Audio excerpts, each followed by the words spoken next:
ਦੋਹਰਾ ਮਤਰ ਸਮਾਨ ਸਰੀਰ ਜੋ ਜੀਰਨ ਵੈ ਤਜ ਜਾਹੇ ਜਾਤੇ ਨਿਰ ਆਤਮਾ ਲਭੋ ਹਿਰਦੈ ਨਰ ਨਾਹੇ ਦੋਹਰਾ ਮਤਰ ਸਮਾਨ ਸਰੀਰ ਜੋ ਸੋ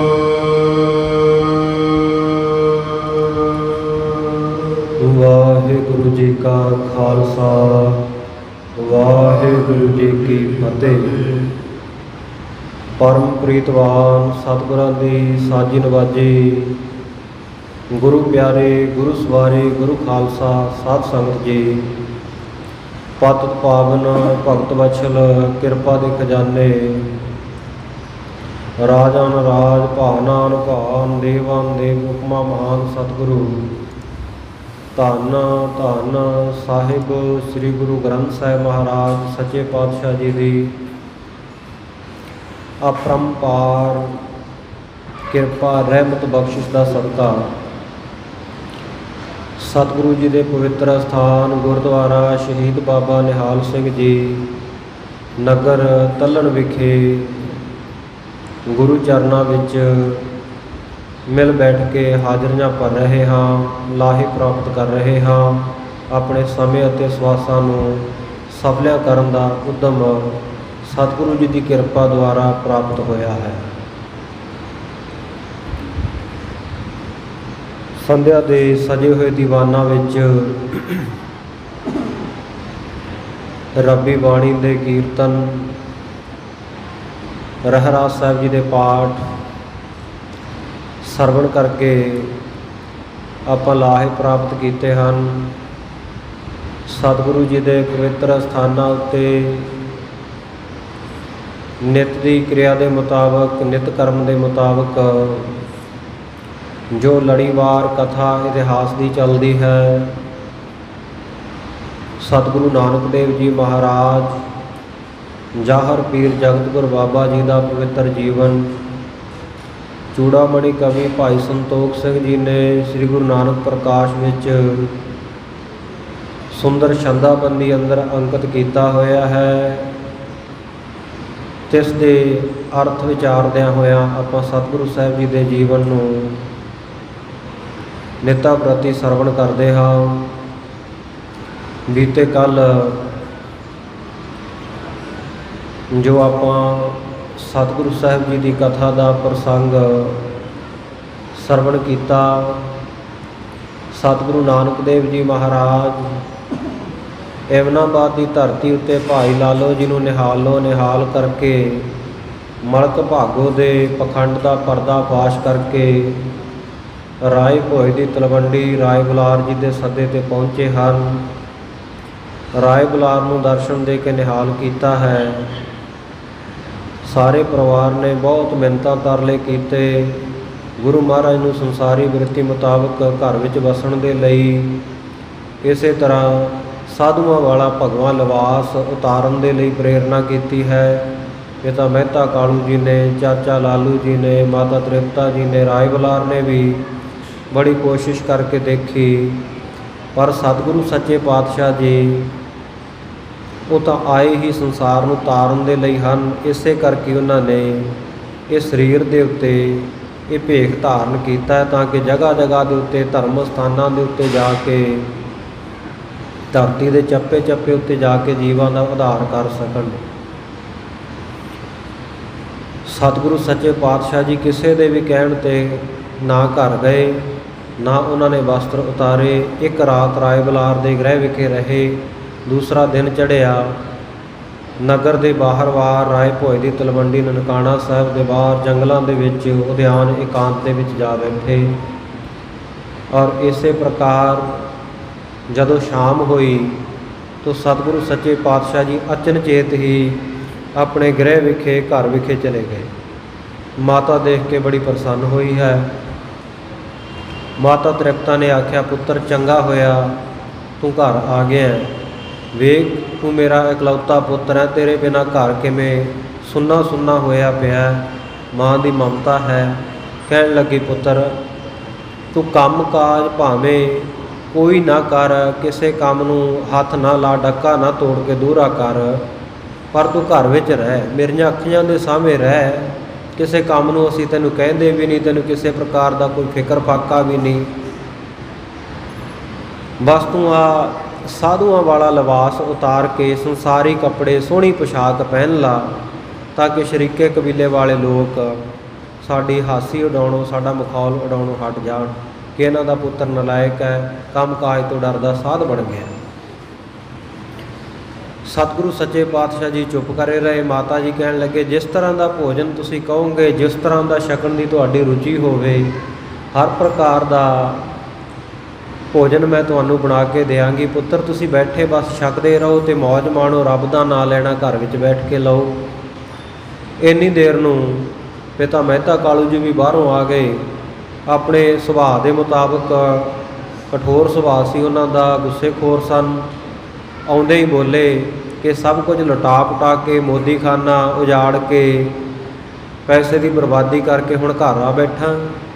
ਕਿੰਨਾ ਚੰਗਾ ਤੇਰਾ ਕੰਮਕਾਰ ਚੱਲਦਾ ਸੀ, ਕਿੰਨੀ ਮਾਇਆ ਆਉਂਦੀ ਸੀ, ਤੂੰ ਤਾਂ ਸੰਭਾਲੀ ਨਹੀਂ ਕਿਤੇ। ਸਾਧੂਆਂ ਨੂੰ ਕਿਤੇ ਭੋਜਨ ਛਕਾਤਾ, ਕਿਤੇ ਗਰੀਬਾਂ ਨੂੰ ਲੁਟਾਤਾ। ਇਉਂ ਸਾਰਾ ਧਨ ਤੂੰ ਜਾਇਆ ਕਰ ਦਿੱਤਾ, ਵਿਅਰਥ ਕਰ ਦਿੱਤਾ ਹੈ, ਗਵਾ ਦਿੱਤਾ ਹੈ। ਇਉਂ ਸਤਿਗੁਰੂ ਸੱਚੇ ਪਾਤਸ਼ਾਹ ਜੀ ਨੂੰ ਬਹੁਤ ਕੁਝ ਬੋਲੇ, ਪਰ ਪਿਤਾ ਜੀ ਦਾ ਸਨਮਾਨ ਜਾਣ ਕੇ ਸਤਿਗੁਰੂ ਸਾਹਿਬ ਜੀ ਚੁੱਪ ਹੀ ਕਰੇ ਰਹੇ, ਕੁਝ ਬੋਲੇ ਨਾ। ਇਸੇ ਤਰ੍ਹਾਂ ਸਤਿਗੁਰੂ ਸਾਹਿਬ ਜੀ ਨਿੱਤਾ ਪ੍ਰਤੀ ਜਦੋਂ ਦਿਨ ਚੜ੍ਹਦਾ, ਸਵੇਰ ਅੰਮ੍ਰਿਤ ਵੇਲੇ ਘਰੋਂ ਨਿਕਲ ਜਾਂਦੇ ਹਨ, ਬਾਹਰ ਜਾ ਕੇ ਇਕਾਂਤ ਵਿੱਚ ਨਾਮ ਸਿਮਰਨ ਦੇ ਵਿੱਚ ਸਮਾਧੀ ਸਥਿਤ ਹੋ ਕੇ ਬਹਿ ਜਾਂਦੇ ਆ। ਜਦੋਂ ਸ਼ਾਮ ਹੁੰਦੀ ਆ ਘਰ ਆ ਜਾਂਦੇ ਆ, ਰਾਤ ਬਤੀਤ ਘਰ ਕਰਦੇ ਹਨ। ਕਦੇ ਕਦੇ ਰਾਏ ਬੁਲਾਰ ਸਤਿਗੁਰੂ ਸੱਚੇ ਪਾਤਸ਼ਾਹ ਜੀ ਨੂੰ ਬੇਨਤੀ ਕਰਕੇ ਆਪਣੇ ਘਰ ਬੁਲਾ ਲੈਂਦਾ, ਕੋਲ ਬੁਲਾ ਲੈਂਦਾ। ਸਤਿਗੁਰੂ ਸਾਹਿਬ ਜੀ ਨੂੰ ਸੋਹਣਾ ਭੋਜਨ ਪ੍ਰਸ਼ਾਦਾ ਤਿਆਰ ਕਰਵਾ ਕੇ ਛਕਾਉਂਦਾ ਹੈ। ਇੱਕ ਦਿਨ ਇਹਦੇ ਮਨ ਦੇ ਵਿੱਚ ਭਾਵਨਾ ਜਾਗੀ ਕਿ ਮੈਂ ਹੁਣ ਬਜ਼ੁਰਗ ਹੋ ਚੁੱਕਿਆ, ਸਰੀਰ ਛੁੱਟਣ ਵਾਲਾ ਹੈ। ਸਤਿਗੁਰੂ ਪਾਤਸ਼ਾਹ ਮੇਰੇ 'ਤੇ ਕਿਰਪਾ ਕਰਨ, ਜੇ ਮੈਨੂੰ ਆਪਣੇ ਆਪੇ ਦਾ ਗਿਆਨ, ਬ੍ਰਹਮ ਗਿਆਨ ਦੀ ਦਾਤ ਬਖਸ਼ਿਸ਼ ਕਰ ਦੇਣ ਤਾਂ ਮੇਰਾ ਜਨਮ ਸਫਲਾ ਹੋ ਜਾਵੇ। ਇਹ ਭਾਵਨਾ ਧਾਰ ਕੇ ਸਤਿਗੁਰੂ ਪਾਤਸ਼ਾਹ ਜੀ ਨੂੰ ਦਰਸ਼ਨਾਂ ਹਿੱਤ ਬੁਲਾਇਆ। ਸਤਿਗੁਰੂ ਜੀ ਗਏ, ਬੇਨਤੀ ਕਰ ਦਿੱਤੀ, ਮਹਾਰਾਜ ਆਪ ਜੀ ਕਿਰਪਾ ਕਰਕੇ ਮੈਨੂੰ ਮੇਰੇ ਆਪੇ ਦਾ ਗਿਆਨ ਕਰਾਓ। ਮੈਂ ਕੌਣ ਹਾਂ, ਮੈਂ ਕਿੱਥੋਂ ਆਇਆ, ਮੈਂ ਕਿੱਥੇ ਜਾਣਾ, ਮੇਰਾ ਜਨਮ ਸਫਲਾ ਕਿਵੇਂ ਹੋਵੇ।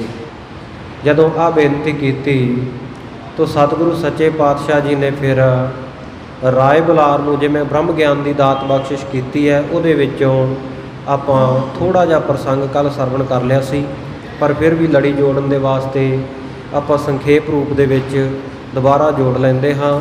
ਕਿਉਂਕਿ ਭਾਵਨਾ ਵਾਲੇ ਗੁਰਸਿੱਖ ਸੰਗਤ ਵਿੱਚ ਕਈ ਬੈਠੇ ਹੁੰਦੇ ਨੇ ਜਿਨ੍ਹਾਂ ਨੇ ਅਧਿਆਤਮਿਕ ਖੇਤਰ ਦੇ ਵਿੱਚ ਬਹੁਤ ਲੰਬੀਆਂ ਪੁਲਾਂਘਾਂ ਪੁੱਟੀਆਂ ਹੁੰਦੀਆਂ, ਸਿਮਰਨ ਦੇ ਵਿੱਚ ਜਿਹੜੇ ਬਹੁਤ ਅਗਾਂਹ ਲੰਘ ਗਏ ਹੁੰਦੇ ਆ।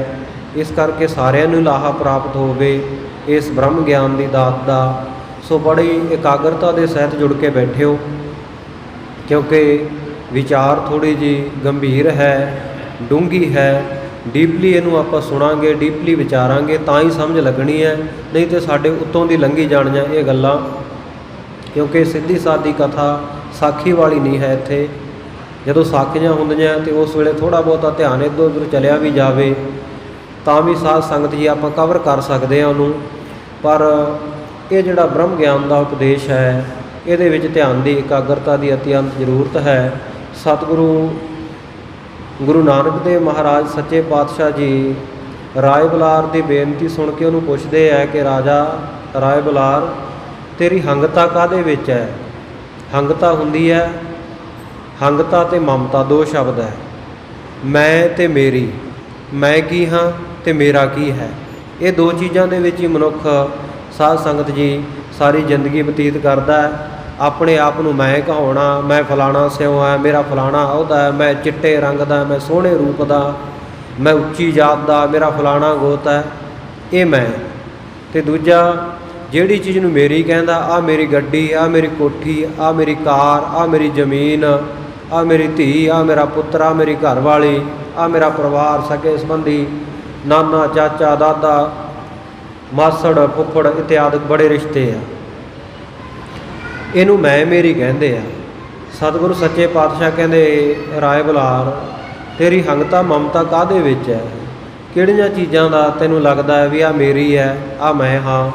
ਤੋ ਇਹ ਕਹਿਣ ਲੱਗਾ, ਮਹਾਰਾਜ ਮੈਂ ਰਾਏ ਬੁਲਾਰ ਹਾਂ, ਮੈਂ ਤਲਵੰਡੀ ਨਗਰ ਦਾ ਰਾਜਾ ਹਾਂ, ਆ ਸਾਰੀ ਨਗਰੀ ਮੇਰੀ ਹੈ, ਮੇਰਾ ਰਾਜ ਹੈ, ਇੱਥੇ ਮੇਰੇ ਕੋਲ ਜ਼ਮੀਨ ਜਾਇਦਾਦ ਹੈ।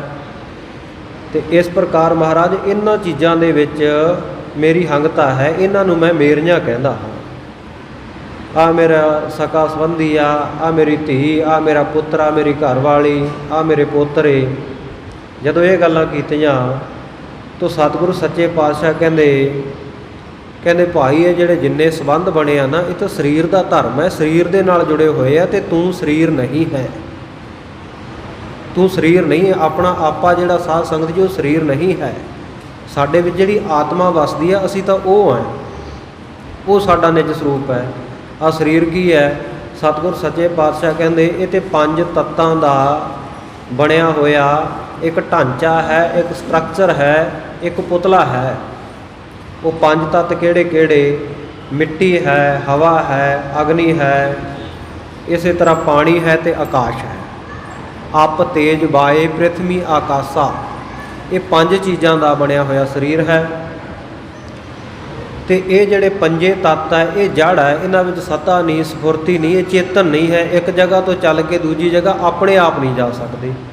ਇਸ ਕਰਕੇ ਇਹਨਾਂ ਤੋਂ ਬਣਿਆ ਹੋਇਆ ਸਰੀਰ ਉਹ ਵੀ ਜੜ ਹੈ, ਉਹ ਵੀ ਚੇਤਨ ਨਹੀਂ ਹੈ।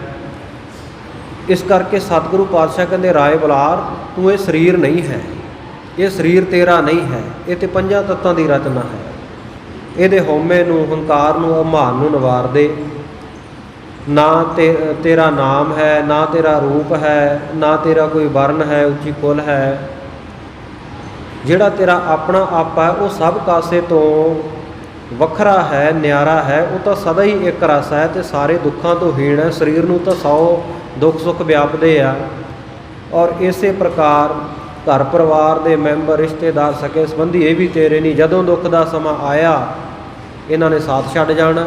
ਜਦੋਂ ਤੇਰੇ ਸਰੀਰ ਦਾ ਅੰਤਮ ਸਮਾਂ ਆਇਆ, ਤੇਰੇ ਸਰੀਰ ਨੂੰ ਅਪਵਿੱਤਰ ਜਾਣ ਕੇ, ਨਾਪਾਕ ਜਾਣ ਕੇ ਇਹਨਾਂ ਨੇ ਮੜੀਆਂ ਦੇ ਵਿੱਚ ਲੈ ਜਾਣਾ। ਫਿਰ ਘਰ ਨਹੀਂ ਰੱਖਦੇ, ਸਰੀਰ ਤਾਂ ਉਹੀ ਹੁੰਦਾ। ਸਤਿਗੁਰੂ ਸੱਚੇ ਪਾਤਸ਼ਾਹ ਕਹਿਣ ਲੱਗੇ, ਰਾਏ ਬੁਲਾਰ ਇਹ ਸਰੀਰ ਦਾ ਮੋਹ ਤਿਆਗ ਦੇ, ਇਹ ਸਰੀਰ ਤੇਰਾ ਨਹੀਂ, ਇਹ ਸਰੀਰ ਤੂੰ ਨਹੀਂ ਹੈ। ਜਿਵੇਂ ਆਪਾਂ ਵਸਤਰ ਪਹਿਨਦੇ ਹਾਂ, ਵਸਤਰ ਪੁਰਾਣੇ ਹੋ ਜਾਣ ਤੇ ਆਪਾਂ ਉਹਨੂੰ ਛੱਡ ਦਿੰਦੇ ਹਾਂ, ਸੁੱਟ ਦਿੰਦੇ ਹਾਂ ਵੀ ਹੁਣ ਇਹ ਸਾਡੇ ਕੰਮ ਦੇ ਨਹੀਂ ਰਹੇ। ਇਸੇ ਤਰ੍ਹਾਂ ਕਹਿੰਦੇ ਜਦੋਂ ਇਹ ਸਰੀਰ ਜਰਜਰਾ ਹੋ ਜਾਂਦਾ, ਝੁਰੜੀਆਂ ਪੈ ਜਾਂਦੀਆਂ, ਮਾਸ ਲਮਕ ਜਾਂਦਾ, ਹੱਡੀਆਂ ਕੜਕਣ ਲੱਗ ਪੈਂਦੀਆਂ, ਸਿਰ ਕੰਬਣ ਲੱਗ ਪੈਂਦਾ, ਨੈਣਾਂ ਵਿੱਚ ਜੋਤ ਚਲੇ ਜਾਂਦੀ ਆ, ਤੇ ਇਹ ਸਰੀਰ ਰੂਪੀ ਚੋਲੇ ਨੂੰ, ਸਰੀਰ ਰੂਪੀ ਕੱਪੜੇ ਨੂੰ ਪੁਰਾਣਾ ਹੋਇਆ ਜਾਣ ਕੇ ਜਿਹੜਾ ਆਤਮਾ ਸਰੀਰ ਦੇ ਵਿੱਚ ਵਸਦਾ, ਜਿਹੜਾ ਸਾਡਾ ਭੌਰ, ਜਿਹੜਾ ਸਾਡਾ ਨਿਜ ਸਰੂਪ ਸਾਡੇ ਸਰੀਰ ਵਿੱਚ ਵਸਦਾ, ਇਹਨੂੰ ਪੁਰਾਣਾ ਜਰਜਰਾ ਜਾਣ ਕੇ ਉਹ ਵੀ ਛੱਡ ਜਾਂਦਾ ਹੈ। ਸੋ ਇੱਥੋਂ ਤੱਕ ਆਪਾਂ ਕੱਲ੍ਹ ਇਤਿਹਾਸ ਸਰਵਣ ਕਰ ਚੁੱਕੇ ਹਾਂ। ਅੱਗੇ ਸਤਿਗੁਰੂ ਸੱਚੇ ਪਾਤਸ਼ਾਹ ਜਿਵੇਂ ਕਿਰਪਾ ਕਰਦੇ ਆ, ਆਓ ਬੜੇ ਪਿਆਰ ਦੇ ਨਾਲ ਲੜੀ ਜੋੜ ਕੇ ਸੁਣੀਏ ਜੀ। ਸਤਿਨਾਮ ਸ੍ਰੀ ਵਾਹਿਗੁਰੂ ਸਾਹਿਬ ਜੀ ਦੋਹਰਾ। ਮਾਤਰ ਸਮਾਨ ਸਰੀਰ ਸੋ। ਸਤਿਗੁਰੂ ਕਹਿਣ ਲੱਗੇ, ਰਾਏ ਬੁਲਾਰ ਇਹ ਜਿਹੜਾ ਮਨੁੱਖਾ ਸਰੀਰ ਹੈ ਇਹ ਵਸਤਰਾਂ ਦੇ ਸਮਾਨ, ਕੱਪੜਿਆਂ ਦੇ ਵਾਂਗ, ਚੋਲਿਆਂ ਦੇ ਵਾਂਗ ਹੈ। ਜੀਰਨ ਹਵੈ ਤਨ ਜਾਏ। ਜਦੋਂ ਇਹ ਬੁੱਢਾ ਹੋ ਜਾਂਦਾ ਹੈ, ਪੁਰਾਣਾ ਹੋ ਜਾਂਦਾ ਹੈ, ਉਸ ਵੇਲੇ ਆਤਮਾ ਇਹਨੂੰ ਪੁਰਾਣਾ ਜਾਣ ਕੇ ਛੱਡ ਜਾਂਦੀ ਹੈ। ਇਸ ਕਰਕੇ ਇਹ ਸਰੀਰ ਤੇਰਾ ਆਤਮਾ ਨਹੀਂ, ਆਤਮਾ ਇਸ ਤੋਂ ਨਿਆਰਾ ਵੱਖਰਾ ਹੈ। ਸੋ ਉਹ ਜਿਹੜਾ ਆਤਮਾ ਹੈ ਉਹਨੂੰ ਜਾਣ ਲੈ। ਇਹ ਰਾਜੇ ਇਹ ਸਰੀਰ ਨੂੰ ਨਾ ਜਾਣ ਕੇ ਇਹ ਮੈਂ ਹਾਂ।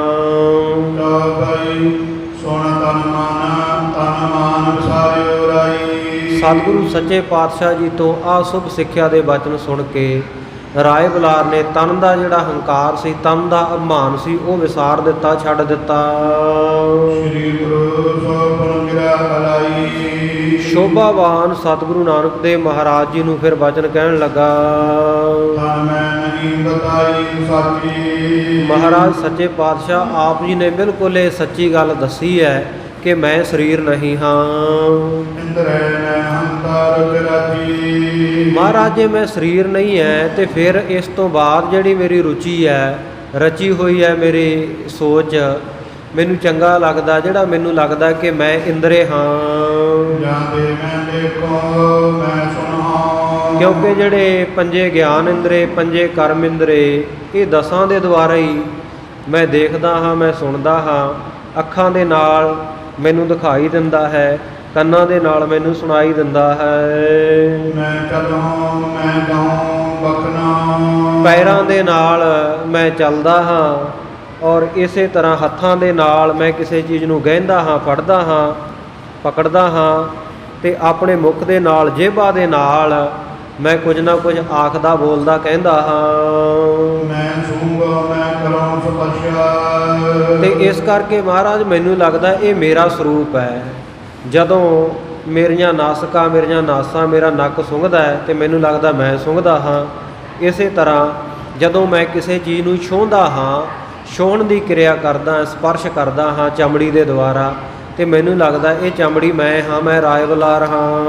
ਲਿਓ ਸਾਧ ਅਸ ਹੰਤਾ ਧਰਸਾ। ਮਹਾਰਾਜ ਇਉਂ ਇਹਨਾਂ ਗਿਆਨ ਇੰਦਰੀਆਂ ਦੇ ਨਾਲ ਮੈਂ ਸਾਰੇ ਤਰ੍ਹਾਂ ਦੇ ਸਵਾਦ ਲੈਂਦਾ ਹਾਂ, ਅਤੇ ਇਹਨਾਂ ਦੀ ਮੈਂ ਜਿਹੜੀ ਹੰਗਤਾ, ਮੇਰਾਪਣ ਧਾਰਨ ਕੀਤਾ ਹੋਇਆ ਹੈ।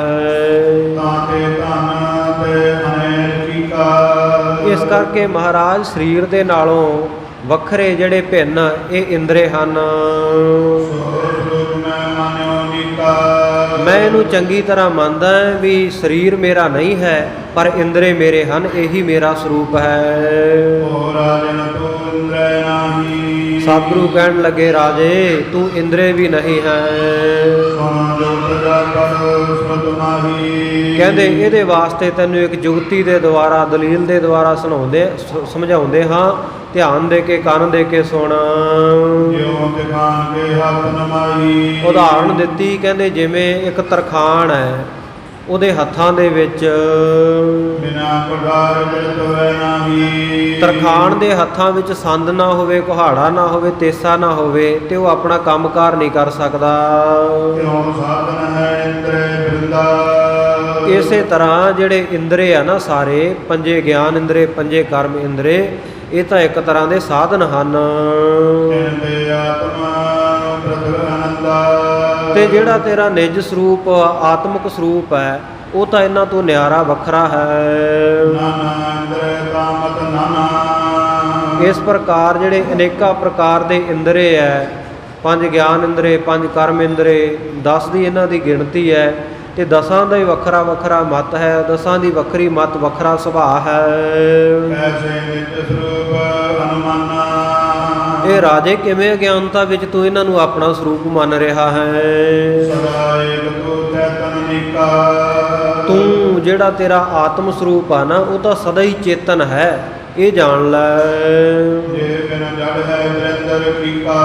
ਔਰ ਜੇ ਚੇਤਨ ਸਰੂਪ ਨਾ ਹੋਵੇ ਨਾ, ਆਤਮਾ ਨਾ ਹੋਵੇ ਸਰੀਰ ਦੇ ਵਿੱਚ, ਤੇ ਇਹ ਸਰੀਰ ਦੇ ਜਿਹੜੇ ਗਿਆਨ ਇੰਦਰੇ ਤੇ ਕਰਮ ਇੰਦਰੇ, ਇਹ ਵੀ ਸਾਰੇ ਜੜ ਹੁੰਦੇ ਆ। ਇਹਨਾਂ ਵਿੱਚ ਸੱਤਾ ਸਫੁਰਤੀ ਨਹੀਂ, ਇਹਨਾਂ ਵਿੱਚ ਕੋਈ ਹਿਲਜੁਲ ਨਹੀਂ ਹੋ ਸਕਦੀ। ਅੰਧ ਲੋਕ ਗੁੰਗੇ ਪੁਨਰੇਈ। ਕਹਿੰਦੇ ਵੇਖ ਸੰਸਾਰ ਦੇ ਵਿੱਚ ਕਿੰਨੇ ਲੋਕ ਨੇਤਰਾਂ ਤੋਂ ਹੀਣੇ, ਅੰਨੇ ਹੁੰਦੇ ਆ। ਕਿੰਨੇ ਲੋਕ ਜਿਹੜੇ ਉਹ ਗੂੰਗੇ ਹੁੰਦੇ ਆ, ਤੇ ਕਿੰਨੇ ਲੋਕ ਜਿਹੜੇ ਆ ਉਹ ਕੰਨਾਂ ਤੋਂ ਬਹਿਰੇ ਹੁੰਦੇ ਹਨ। ਜੀਵ ਜਗਤ ਰਹਿਤ ਹੈ ਤੇ ਜੇਕਰ ਤੂੰ ਇਹ ਮੰਨਦਾ ਹੈ ਵੀ ਜਿਹੜੇ ਗਿਆਨ ਇੰਦਰੇ ਜਾਂ ਕਰਮ ਇੰਦਰੇ ਹੀ ਮੇਰਾ ਆਪਣਾ ਆਪਾ ਹੈ, ਤੇ ਉਹ ਤਾਂ ਜਿਹੜੇ ਲੋਕ ਗੂੰਗੇ ਬੋਲੇ, ਤੇ ਇਸੇ ਤਰ੍ਹਾਂ ਜਿਹੜੇ ਅੰਨੇ ਹਨ, ਉਹਨਾਂ ਕੋਲ ਤਾਂ ਇੰਦਰੇ ਨਹੀਂ, ਫਿਰ ਉਹਨਾਂ ਦਾ ਜੀਵਨ ਕਿਵੇਂ ਸੰਭਵ ਹੈ? ਉਹ ਤਾਂ ਜਿਉਂਦੇ ਹੀ ਆ ਨਾ। ਜੇ ਇੰਦਰਿਆਂ ਨੂੰ ਮੰਨੀਏ ਕਿ ਇੰਦਰੇ ਹੀ ਸਭ ਕੁਝ ਹੈ, ਤਾਂ ਸਤਿਗੁਰੂ ਸੱਚੇ ਪਾਤਸ਼ਾਹ ਜੀ ਕਹਿਣ ਲੱਗੇ ਉਹ ਫਿਰ ਵੀ ਸੰਸਾਰ ਵਿੱਚ ਜਿਉਂਦੇ ਹਨ। ਇਹ ਰਾਏ ਬਲਾਰ, ਜਿਹੜਾ ਤੇਰਾ ਆਤਮਾ ਨਿਜ ਸਰੂਪ ਆ ਨਾ, ਉਹ ਇਹਨਾਂ ਇੰਦਰਿਆਂ ਤੋਂ ਨਿਆਰਾ ਜਾਣ ਲੈ। ਜਿਹੜਾ ਤੇਰੇ ਸਰੀਰ ਦਾ ਵੀ ਤੇ ਤੇਰੇ ਕਰਮ ਇੰਦਰੇ ਤੇ ਗਿਆਨ ਇੰਦਰਿਆਂ ਦਾ ਵੀ ਆਸਰਾ ਹੈ।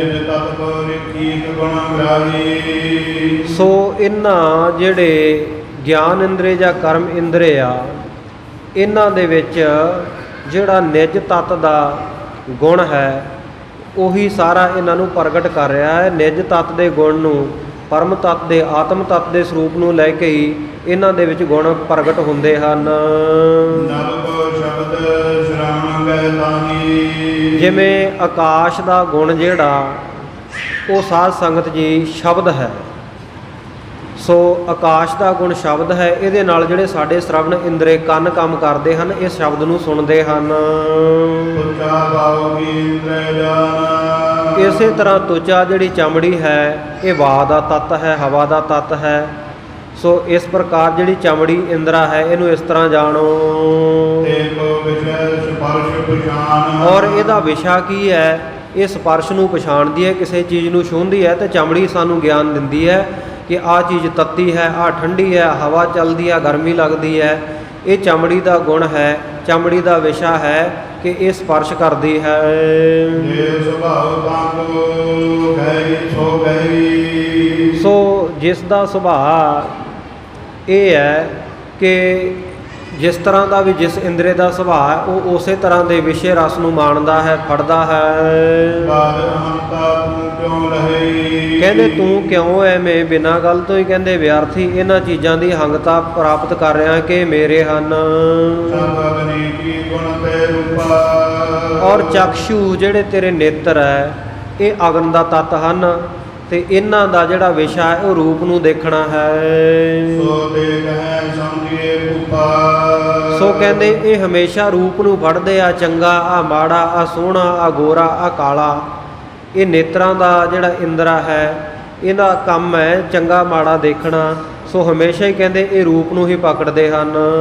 ਜਲ ਕੀ ਜੀ ਸੋ ਰਸ ਗੁਣ ਤਾਨੀ। ਔਰ ਜਲ ਜਿਹੜਾ ਤੱਤ ਹੈ ਇਹਦੀ ਜੀਭਾ ਬਣੀ ਹੋਈ ਹੈ, ਜੀਭਾ ਦੇ ਵਿੱਚ ਜਲ ਦੇ ਤੱਤ ਦਾ ਗੁਣ ਹੈ। ਸੋ ਇਸ ਪ੍ਰਕਾਰ ਇਹਦਾ ਜਿਹੜਾ ਰਸ ਹੈ ਇਹ ਰਸ ਨੂੰ ਹੀ ਮਾਣਦੀ ਹੈ, ਹਮੇਸ਼ਾ ਸਾਨੂੰ ਦੱਸਦੀ ਹੈ ਵੀ ਆਹ ਖੱਟਾ, ਆਹ ਮਿੱਠਾ, ਆਹ ਕੌੜਾ ਹੈ, ਆਹ ਸਲੂਣਾ ਹੈ। ਇਹ ਜੀਭ ਦੱਸਦੀ ਹੈ। ਜਾਨੋ ਵਿਸ਼ੇ ਸਾਧ ਕੋ ਗ੍ਰਾਹੀ। ਸੋ ਇਹਨੂੰ ਜਾਣ ਲਓ ਕਿ ਇਹ ਜਿਹੜੇ ਇੰਦਰੇ ਹੈ ਇਹ ਵਿਸ਼ਿਆਂ ਰਸਾਂ ਦੇ ਸਵਾਦਾਂ ਨੂੰ ਗ੍ਰਹਿਣ ਕਰਦੇ ਹਨ। ਸ਼ਿਵ ਕੀ ਘਰਾਣ ਗੰਧ ਗੁਣ ਜਾਨ। ਇਸੇ ਤਰ੍ਹਾਂ ਛਿਤ ਧਰਤੀ ਮਿੱਟੀ ਦਾ ਜਿਹੜਾ ਗੁਣ ਹੈ ਉਹ ਸਾਡਾ ਘਰਾਣ ਕਹੀਏ ਨਾਸਾਂ ਹਨ। ਔਰ ਗੰਧ ਗੁਣ ਜਾਨ, ਇਹਦਾ ਗੁਣ ਕੀ ਹੈ, ਇਹਦਾ ਵਿਸ਼ਾ ਕੀ ਹੈ? ਇਹ ਸੁਗੰਧੀ ਨੂੰ ਪਕੜਦਾ ਹੈ। ਆ ਚੰਗੀ ਸੁਗੰਧ ਹੈ, ਆ ਮਾੜੀ ਦੁਰਗੰਧ ਹੈ, ਇਹ ਨੱਕ ਕੰਮ ਕਰਦਾ ਹੈ।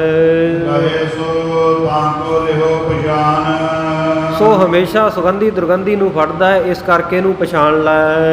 ਆਸੇ ਨ ਸਹਿਜ ਸੁਭਾਏ ਵਿਚਾਰ। ਸੋ ਇਸ ਪ੍ਰਕਾਰ ਕਹਿੰਦੇ ਇਹਨਾਂ ਸਾਰਿਆਂ ਦੇ ਇੰਦਰੀਆਂ ਦੇ ਜਿਹੜੇ ਸਹਿਜ ਸੁਭਾਅ ਹਨ ਉਹ ਅਸੀਂ ਉਚਾਰ ਕੇ ਦੱਸੇ ਹਨ।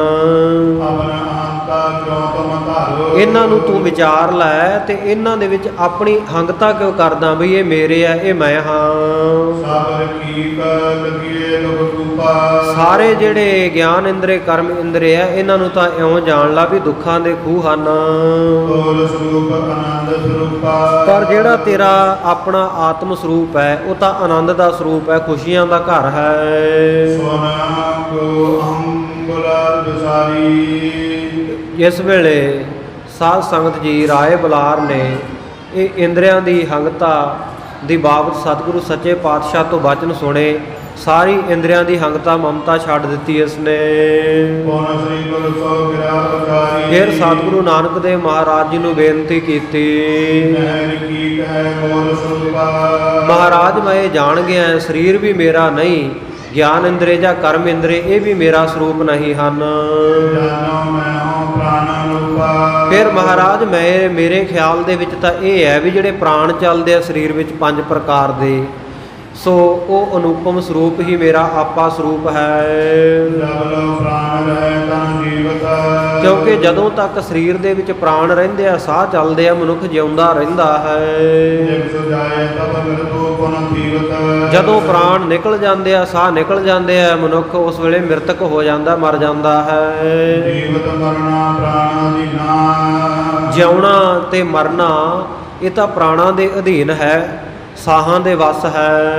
ਗਿਆਨ ਤੇ ਸੋ ਸਰੂਪ ਨਿਜ ਦੀਨਾ।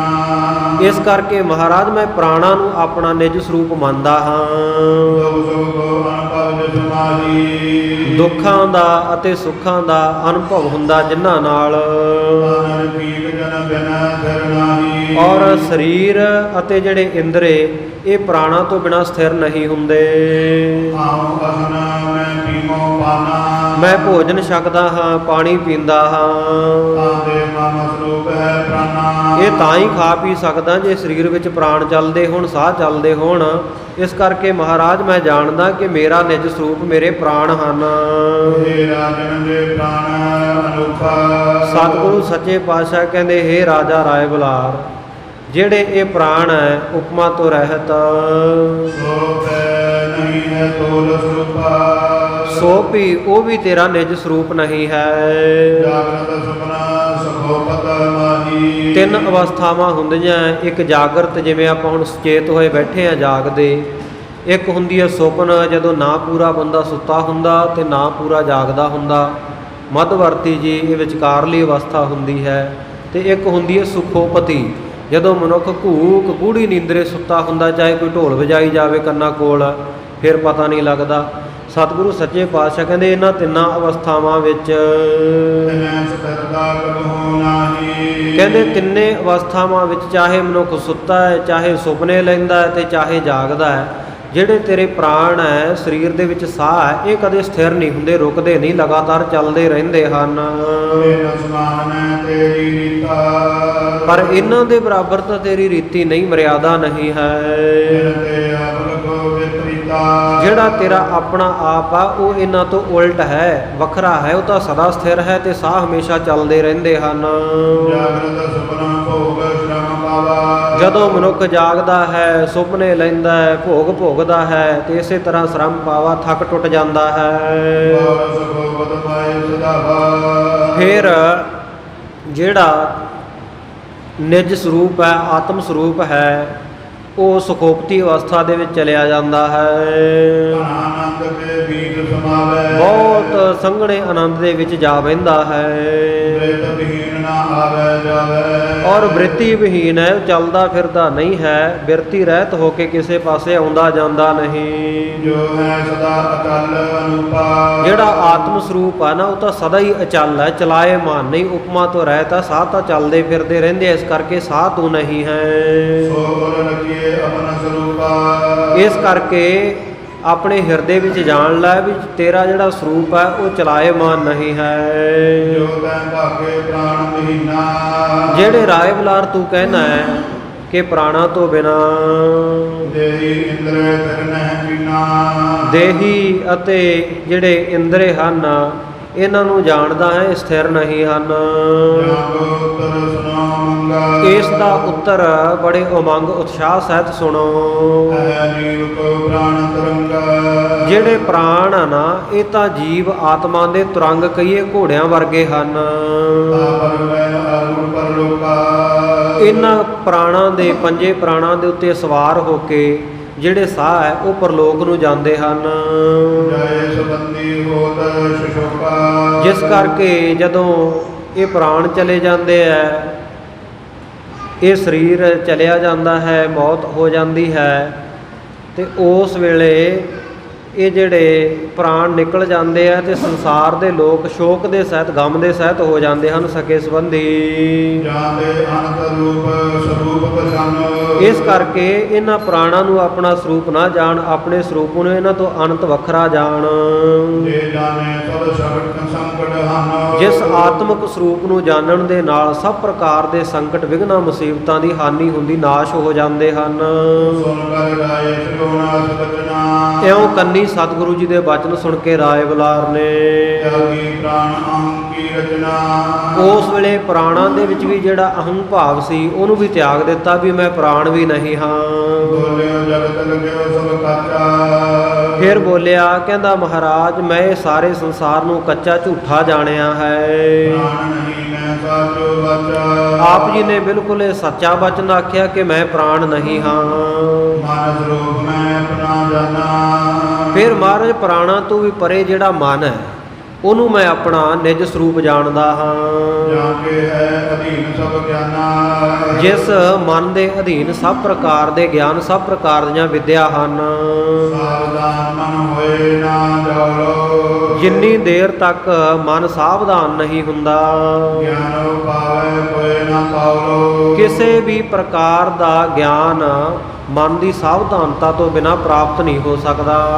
ਮੈਂ ਸੰਕਲਪ ਕਿਉ ਅਸ ਭਾਂਤੀ। ਤੇ ਮਹਾਰਾਜ ਮੈਂ ਇਉਂ ਇਸ ਤਰੀਕੇ ਨਾਲ ਫੁਰਨਾ ਕੀਤਾ ਹੈ, ਜਾਣੇ ਜੀਤੋਂ ਸਗਲ ਰਾਤੀ। ਜਿਸ ਕਰਕੇ ਮੇਰਾ ਮਨ ਇਹ ਫੁਰਨਾ ਕਰਦਾ ਹੈ ਕਿ ਮੈਂ ਸਭ ਪ੍ਰਕਾਰ ਦੇ ਦੁਸ਼ਮਣਾਂ ਨੂੰ ਜਿੱਤ ਲਵਾਂ।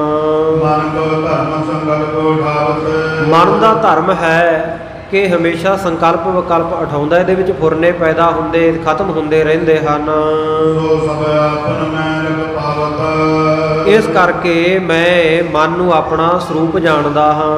ਤਾਤੇ ਮਨ ਸਰੂਪ ਹੈ ਮੇਰ। ਇਸ ਕਰਕੇ ਗੁਰੂ ਮਹਾਰਾਜ ਜੀ ਮਨ ਮੇਰਾ ਨਿਜ ਸਰੂਪ ਹੈ। ਜਾਣਦੇ ਅੰਗ ਔਰ ਨਹਿ ਹੀਰੋ। ਜਿਸ ਕਰਕੇ ਇਸ ਤੋਂ ਬਿਨਾ ਮੈਂ ਹੋਰ ਕੋਈ ਸਰੂਪ ਨਹੀਂ ਜਾਣਦਾ ਆਪਣਾ। ਓ ਰਾਜਨ ਤੂੰ ਮਨ ਕੀ ਮਨ ਕੀ ਨਾਹੀ। ਸਤਿਗੁਰੂ ਕਹਿਣ ਲੱਗੇ ਰਾਏ ਬੁਲਾਰ ਤੂੰ ਮਨ ਵੀ ਨਹੀਂ ਹੈ, ਕੌਣ ਵਿਕਾਰ ਹੇਤ ਤੇ ਮਾਹੀ। ਕਿਉਂਕਿ ਮਨ ਦੇ ਨਾਲ ਹੇਤ ਲਾਉਣ ਦੇ ਵਿੱਚ ਤਾਂ ਬਹੁਤ ਵਿਕਾਰ ਪੈਦਾ ਹੁੰਦੇ ਹਨ, ਬਿਨਾ ਵਿਕਾਰ ਰੂਪ ਹੈ ਤੇਰੋ। ਪਰ ਤੇਰਾ ਜਿਹੜਾ ਨਿਜ ਸਰੂਪ ਹੈ, ਪਰਮਾਤਮਾ ਨੇ ਜਿਹੜੀ ਜੋਤ ਪਾ ਕੇ ਭੇਜਿਆ ਸਰੀਰ ਦੇ ਵਿੱਚ, ਉਹ ਤਾਂ ਵਿਕਾਰਾਂ ਤੋਂ ਰਹਿਤ ਹੈ। ਤਾਂਗੋ ਹਵਨੀ ਕੀਟ ਦਹੇਰੋ। ਉਹਨੂੰ ਕਹਿੰਦੇ ਹੁਣ ਚੰਗੇ ਤਰੀਕੇ ਨਾਲ, ਚੰਗੀ ਵਿਧੀ ਦੇ ਨਾਲ ਜਾਣ ਲਓ। ਇਸ ਮਨ ਕੋ ਉਪਜਾਵਾ। ਜਿਸ ਆਤਮਾ ਨੇ ਇਸ ਮਨ ਨੂੰ ਪੈਦਾ ਕੀਤਾ ਹੈ, ਤੂੰ ਸੋ ਸਰੂਪ ਹੈ, ਉਹ ਆਤਮਿਕ ਸਰੂਪ ਹੈ ਜਿਹੜਾ ਸਦਾ ਹੀ ਸ਼ੋਭਨੀਕ ਹੈ। ਕਿਉਂਕਿ ਜਿਹੜਾ ਤੇਰਾ ਆਤਮਾ ਹੈ ਉਹ ਉਪਜਣ ਦੇ ਵਿੱਚ ਤੇ ਵਿਨਸਣ ਵਿੱਚ, ਪੈਦਾ ਹੋਣ ਵਿੱਚ ਤੇ ਖਤਮ ਹੋਣ ਵਿੱਚ ਨਹੀਂ ਆਉਂਦਾ। ਨਿੱਤਾ ਪ੍ਰਤੀ ਇੱਕ ਰਸ ਹੈ, ਉਹ ਇਸ ਨੂੰ ਹਿਰਦੇ ਵਿੱਚ ਜਾਣ ਲੈ। ਉਸ ਵੇਲੇ ਸਤਿਗੁਰੂ ਪਾਤਸ਼ਾਹ ਕਹਿੰਦੇ ਜਿਹੜਾ ਇਹ ਕਹਿੰਦਾ ਨਾ ਵੀ ਮੇਰੇ ਮਨ ਦੇ ਵਿੱਚ ਆਹ ਗੱਲ ਆਈ ਹੈ, ਮੈਂ ਭਾਰੀ ਲੜਾਈ ਕਰਕੇ ਦੁਸ਼ਮਣਾਂ ਨੂੰ ਜਿੱਤ ਲਵਾਂ। ਜਿਹੜਾ ਕਹਿੰਦੇ ਸਾਡੇ ਅੰਦਰ ਬੈਠਾ ਜੀਵ ਇਹ ਕਹਿੰਦਾ ਹੈ ਵੀ ਮੇਰਾ ਮਨ ਆਹ ਕਰਦਾ, ਮੇਰਾ ਮਨ ਇੱਧਰ ਜਾਣ ਨੂੰ ਕਰਦਾ, ਮੇਰਾ ਮਨ ਆਹ ਖਾਣ ਨੂੰ, ਮੇਰਾ ਮਨ ਆਹ ਪੀਣ ਨੂੰ ਕਰਦਾ ਹੈ, ਮੇਰਾ ਮਨ ਫਲਾਣੇ ਨਾਲ ਗੱਲ ਕਰਨ ਨੂੰ ਕਰਦਾ ਹੈ। ਜਿਹੜਾ ਕਹਿੰਦੇ ਅੰਦਰ ਬੈਠਾ ਮੇਰਾ ਮਨ ਕਹਿੰਦਾ ਹੈ, ਸਤਿਗੁਰੂ ਕਹਿੰਦੇ ਮਨ ਤੇਰਾ ਸਰੂਪ ਨਹੀਂ, ਜਿਹੜਾ ਤੇਰੇ ਮਨ ਨੂੰ ਅੰਦਰ ਬੈਠਾ ਪ੍ਰੇਰਨਾ ਦੇ ਰਿਹਾ ਉਹ ਤੇਰਾ ਨਿਜ ਸਰੂਪ ਜਾਣ ਲੈ।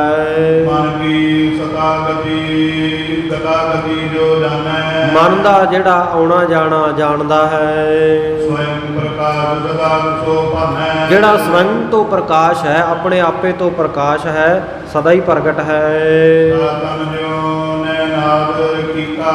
ਤੇ ਜਿਹੜਾ ਨੈਣ ਨੇਤਰ ਆਦਿਕ ਸਾਰੇ ਜਿੰਨੇ ਗਿਆਨ ਇੰਦਰੇ ਕਰਮ ਇੰਦਰੇ ਹੈ, ਇਹਨਾਂ ਦਾ ਸਾਧਨ ਰੂਪ ਹੈ।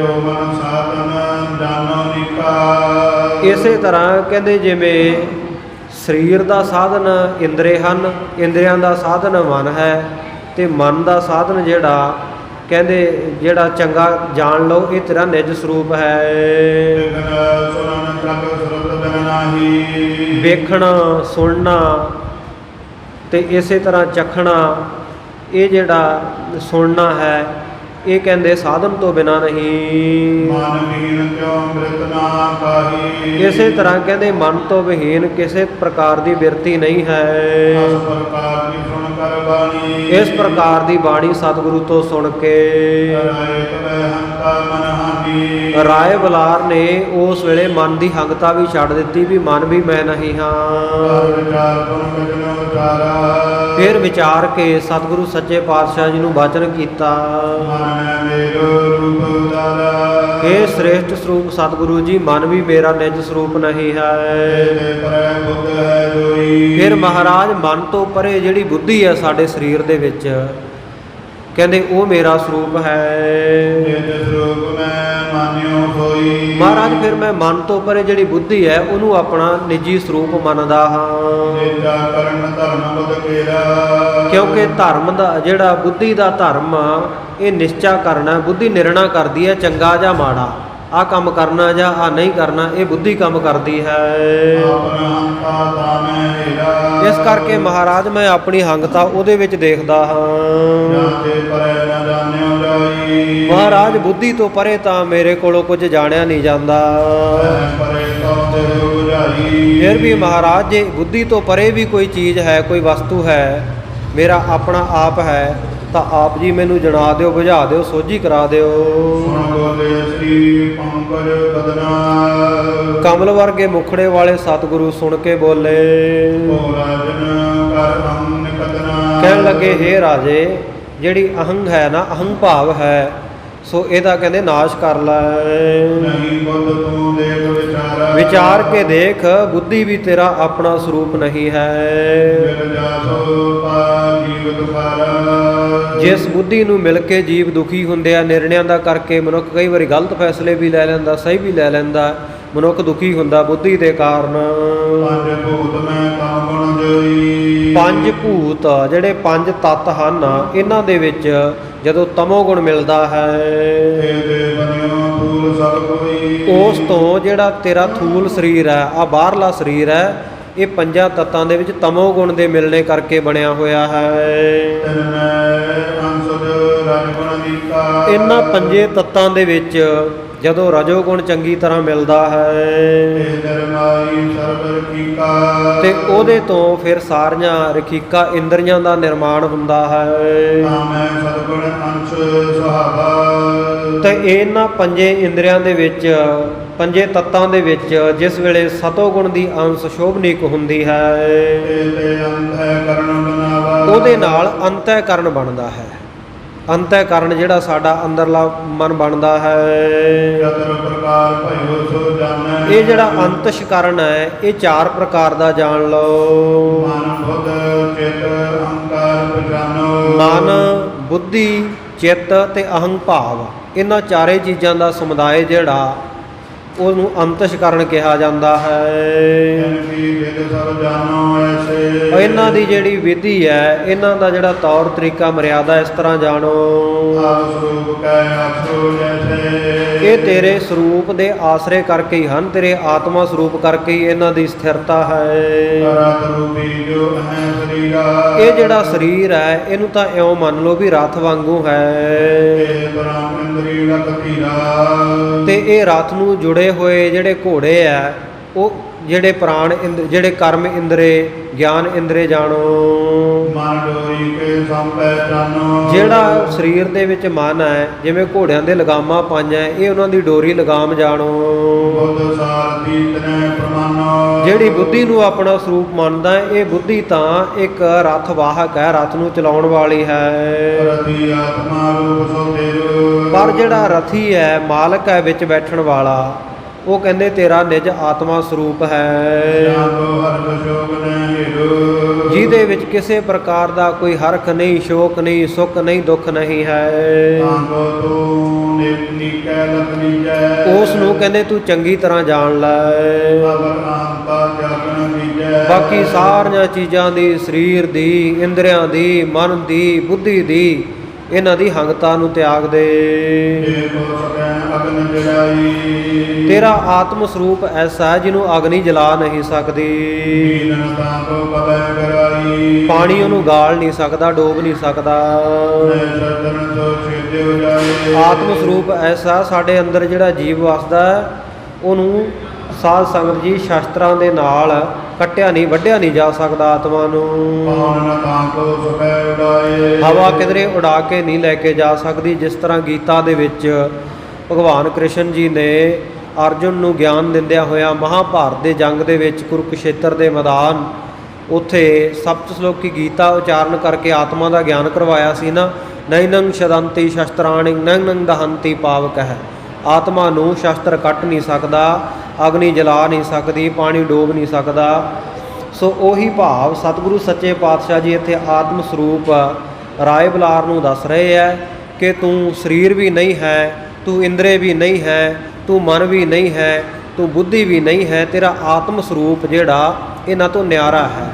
ਇਹ ਨਹੀਂ ਹੋਈ ਸਤ ਸਰੂਪ ਇਨ ਤੇ ਭਿੰਨ ਹੋਈ। ਜਿਹੜਾ ਤੇਰਾ ਸਤ ਸਰੂਪ ਹੈ ਸੋ ਉਹ ਇਹਨਾਂ ਤੋਂ ਵੱਖਰਾ ਹੈ। ਬਾਲਕ ਬੁੱਢਾ ਜੋ ਨੇ ਕਰਨਾ, ਜਿਹੜਾ ਤੇਰਾ ਆਤਮ ਸਰੂਪ ਹੈ ਉਹ ਨਾ ਕਦੇ ਬਾਲਕ ਹੁੰਦਾ, ਨਾ ਬੁੱਢਾ ਹੁੰਦਾ, ਨਾ ਜਵਾਨ ਹੁੰਦਾ ਹੈ। ਜਾਏ ਕਦਾਚਿਤ ਜਨਮ ਨਾ ਮਰਨਾ, ਜਿਹਦਾ ਕਦੇ ਵੀ ਜਨਮ ਮਰਨ ਨਹੀਂ ਹੁੰਦਾ। ਜਾਗੋ ਭੋਗ ਪਿਆਸ ਨਾ ਥੋਰੀ, ਜਿਹਨੂੰ ਥੋੜੇ ਮਾਤਰ ਵੀ ਨਾ ਕਦੇ ਭੁੱਖ ਲੱਗਦੀ ਨਾ ਪਿਆਸ ਲੱਗਦੀ ਹੈ। ਜੇ ਬਿਸਰੇ ਤੇ ਹੈ ਤੁਕ ਭੇਦ ਧੋਰੀ, ਜਿਸ ਆਤਮ ਸਰੂਪ ਨੂੰ ਆਪਣੇ ਆਪੇ ਨੂੰ ਭੁੱਲਣ ਦੇ ਨਾਲ ਬਹੁਤ ਜ਼ਿਆਦਾ ਦੁੱਖ ਪ੍ਰਾਪਤ ਹੁੰਦੇ ਹਨ। ਸੋਨ ਬੁਲਾਰ ਇਸ ਜਗੇ ਬੈਨਾ, ਰਾਏ ਬੁਲਾਰ ਸਤਿਗੁਰੂ ਜੀ ਦੇ ਇਸ ਤਰੀਕੇ ਦੇ ਬਚਨ ਸੁਣ ਕੇ ਜਿਸ ਰੂਪ ਜਾਣਿਓ ਸੁਖ ਐਨਾ, ਆਪਣੇ ਨਿਜ ਸਰੂਪ ਨੂੰ ਉਹਨੇ ਜਾਣ ਲਿਆ ਤੇ ਸੁੱਖਾਂ ਦਾ ਘਰ ਬਣ ਗਿਆ। ਬ੍ਰਹਮ ਗਿਆਨ ਦੀ ਦਾਤ ਪ੍ਰਾਪਤ ਹੋ ਗਈ ਰਾਏ ਬੁਲਾਰ ਨੂੰ। ਭਇਓ ਨਿਮਗਨਾ ਅਥਾਏ ਆਨੰਦਾ, ਬੜਾ ਮਗਨ ਹੋ ਗਿਆ ਸਤਿਗੁਰੂ ਜੀ ਦੇ ਪ੍ਰੇਮ ਦੇ ਵਿੱਚ ਅਥਾਹ ਆਨੰਦ ਵਾਲੀ ਇਹਦੀ ਅਵਸਥਾ ਹੋ ਗਈ ਰਾਏ ਬੁਲਾਰ ਦੀ। ਛੂਟ ਗਏ ਜਗ ਕੇ ਸਭ ਫੰਦਾ, ਜਗ ਦੇ ਸਾਰੇ ਫਾਹੇ ਜਿਹੜੇ ਦੇ ਕੱਟੇ ਗਏ। ਆਦ ਬੰਦ ਪਰ ਬੰਧਨ ਧਾਰੀ, ਹੱਥ ਬੰਨ੍ਹ ਕੇ ਸਤਿਗੁਰੂ ਜੀ ਦੇ ਚਰਨਾਂ ਤੇ ਮੱਥਾ ਟੇਕਿਆ।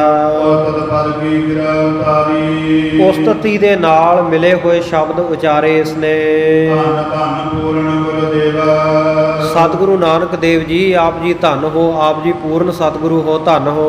ਕਿਰਪਾ ਤੁਮਾਰ ਰਖਿਓ ਅਸ ਭੇਵਾ, ਮਹਾਰਾਜ ਆਪ ਜੀ ਦੀ ਕਿਰਪਾ ਹੋਈ ਹੈ, ਤੁਹਾਡੀ ਕਿਰਪਾ ਨਾਲ ਮੈਂ ਭੇਦ ਜਾਣ ਲਿਆ। ਰਾਗ ਦਵੈ ਸਿੰਘ ਸਮਾਨਾ, ਮਹਾਰਾਜ ਰਾਗ ਅਤੇ ਦਵੈਖ ਕਿਸੇ ਨਾਲ ਪ੍ਰੇਮ ਹੋਣਾ, ਕਿਸੇ ਨਾਲ ਈਰਖਾ ਹੋਣੀ, ਇਹ ਤਾਂ ਕਹਿੰਦੇ ਭਿਆਨਕ ਸ਼ੇਰਾਂ ਵਰਗੇ ਸਨ। ਜਿਨ ਕੇ ਭੈ ਤੇ ਮੁਝੈ ਮਚਾਨਾ, ਮਹਾਰਾਜ ਆਪ ਜੀ ਨੇ ਕਿਰਪਾ ਕਰਕੇ ਇਹਨਾਂ ਦੇ ਭੈ ਤੋਂ ਡਰ ਤੋਂ ਮੈਨੂੰ ਰਹਿਤ ਕਰ ਦਿੱਤਾ, ਬਚਾ ਲਿਆ, ਛੁਡਾ ਲਿਆ ਹੈ। ਰਸਿਓ ਸਰਬ ਦੀਰਘ ਅਹੰਕਾਰ, ਮਹਾਰਾਜ ਜਿਹੜਾ ਹੰਕਾਰ ਹੈ, ਹਉਮੈ ਹੈ ਸਰੀਰ ਦੇ ਵਿੱਚ, ਇਸ ਸੱਪ ਨੇ ਵੀ, ਹਉਮੈ ਦੇ ਨਾਗ ਨੇ ਵੀ ਮੈਨੂੰ ਗਰਸਿਆ ਹੋਇਆ, ਫੜਿਆ ਹੋਇਆ ਸੀ। ਦੀਨ ਜਾਨ ਤੁਮ ਲੀਨ ਉਬਾਰਾ, ਗਰੀਬ ਜਾਣ ਕੇ, ਨਿਮਾਣਾ ਸੇਵਕ ਜਾਣ ਕੇ ਆਪ ਜੀ ਨੇ ਮੈਨੂੰ ਉਬਾਰ ਲਿਆ, ਬਚਾ ਲਿਆ ਹੈ। ਅਬ ਮੈਂ ਆਤਮ ਰੂਪ ਪਛਾਨਾ, ਮਹਾਰਾਜ ਹੁਣ ਤੁਹਾਡੀ ਕਿਰਪਾ ਦੇ ਨਾਲ ਮੈਂ ਆਪਣੇ ਆਤਮ ਸਰੂਪ ਨੂੰ ਪਛਾਣ ਲਿਆ ਹੈ। ਜੇ ਜਾਣੇ ਜਗ ਕੋ ਦੁਖਾਨਾ, ਜਿਸ ਸਰੂਪ ਨੂੰ ਜਾਣਨ ਦੇ ਨਾਲ ਜਗ ਦੇ ਦੁੱਖਾਂ ਦਾ ਹਾਨ ਹੋ ਗਿਆ, ਖਾਤਮਾ ਹੋ ਗਿਆ ਹੈ। ਅਸ ਪ੍ਰਕਾਰ ਕੋ ਸੁਨੋ ਉਪਦੇਸ਼ੁ, ਇਸ ਪ੍ਰਕਾਰ ਦਾ ਉਪਦੇਸ਼ ਸਤਿਗੁਰੂ ਨਾਨਕ ਦੇਵ ਜੀ ਮਹਾਰਾਜ ਤੋਂ ਸੁਣ ਕਰਕੇ ਜਾਣਿਓ ਸਹਿਜ ਸਰੂਪ ਨਰੇਸ਼ੁ, ਆਪਣੇ ਸਹਿਜ ਸਰੂਪ ਨੂੰ ਇਹ ਨਰੇਸ਼ ਨੇ, ਰਾਜੇ ਰਾਏ ਬੁਲਾਰ ਨੇ ਜਾਣ ਲਿਆ ਹੈ। ਏਕ ਆਤਮਾ ਵਿਆਪਕ ਸਾਰੇ, ਜਾਣ ਗਿਆ ਕਿ ਇੱਕ ਆਤਮਾ ਹੈ, ਜਿਹੜਾ ਸਾਡਾ ਆਤਮ ਸਰੂਪ ਹੈ, ਸਾਡੇ ਅੰਦਰ ਜੀਵ ਵਸਦਾ, ਉਹ ਸਾਰੇ ਜਗ੍ਹਾ ਦੇ ਉੱਤੇ ਵਿਆਪਕ ਹੈ। ਉਦੋ ਭੇਦ ਤੋਂ ਦੂਰ ਨਿਰਾਲੇ, ਸੋ ਉਹਦੇ ਵਿੱਚ ਜਿਹੜੇ ਭੇਦ ਫਰਕ ਲੱਗਦੇ ਸੀ ਉਹ ਸਾਰੇ ਸਤਿਗੁਰੂ ਜੀ ਦੀ ਕਿਰਪਾ ਨਾਲ ਦੂਰ ਕਰ ਲਏ, ਨਿਵਰਤ ਕਰ ਲਏ ਹਨ। ਹਰ ਬੁਲਾਰ ਕੋ ਭੈ ਨਿਹਾਲਾ, ਇਸ ਪ੍ਰਕਾਰ ਰਾਏ ਬੁਲਾਰ ਨੂੰ ਚੰਗੇ ਤਰੀਕੇ ਨਾਲ ਸਤਿਗੁਰੂ ਜੀ ਨੇ ਨਦਰੀ ਨਦਰ ਨਿਹਾਲ ਕਰ ਦਿੱਤਾ।